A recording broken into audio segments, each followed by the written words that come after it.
Door తీయపోయేసరికి చాలాసేపు calling bell కొట్టి door lock చేసింది.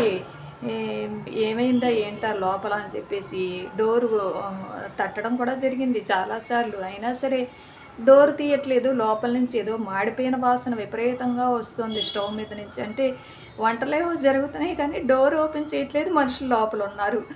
ఏం చేయాలో తెలియలేదు.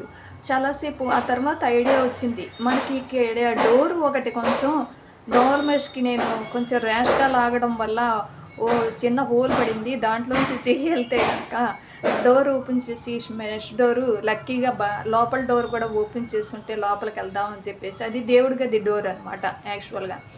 అక్కడికి వచ్చి చూస్తే అది మెష్ డోర్ చక్కగా వచ్చేసింది. నా చెయ్యి దూరి వచ్చేసింది.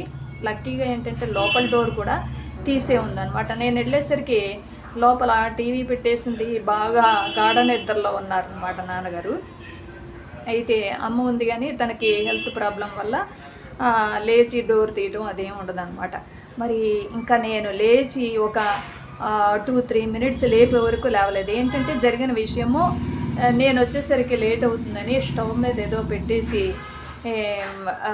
బాగా జలుబుగా ఉందని జలుబు ట్యాబ్లెట్ ఏదో వేసుకొని పడుకున్నారు. నిద్ర పట్టేసింది. జలుబుకి కానీ ఫీవర్కి కానీ కొన్ని ఏంటంటే నిద్ర వచ్చేస్తాయి అవి వేసుకున్న వెంటనే.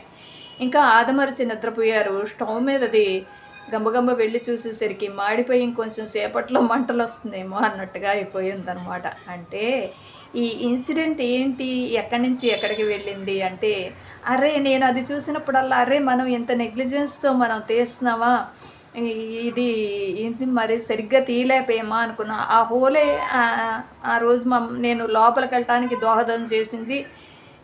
నా వాళ్ళని కొంచెం ప్రమాదం లాంటిదే, ప్రమాదం నుంచి సేవ్ చేయడం కూడా జరిగిందనమాట. ఆ డోర్ ఓపెన్ అవ్వకపోయినా ఈ డోరుకి హోల్ లేకపోయినా, లేకపోతే లోపల వాళ్ళు లోపల డోర్‌కి కూడా ఒకవేళ గడియ వేసేసుకొని ఉన్నా గానీ అసలు వాళ్ళకి వినపడేది కాదు. బాగా నిద్ర పట్టేసింది. మరి టాబ్లెట్ వేసుకోవడం వల్ల నేను వెళ్ళి సేవ్ చేయగలిగేదాన్ని కాదు.